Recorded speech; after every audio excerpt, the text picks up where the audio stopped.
আসসালামু আলাইকুম, আমি সুমাইয়া আঞ্জুম খন্দকার। আমি ব্র্যাক ইউনিভার্সিটিতে বিবিএ পড়ছি, ফার্স্ট ইয়ার মাত্র শেষ হলো। আমার বয়স 20।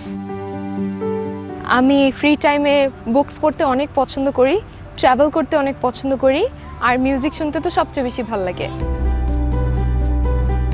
ছোটবেলা থেকে আমার অভিনয়ের অনেক ইচ্ছা, তাই আমার মনে হয় কুমারিকা মিস ন্যাচারালের এই প্ল্যাটফর্মটি আমাকে অভিনয়ের দিকে এগিয়ে যেতে অনেক হেল্প করবে এবং আমি মিডিয়াকে অনেক ভালো কিছু কাজ ডেলিভার করতে পারবো।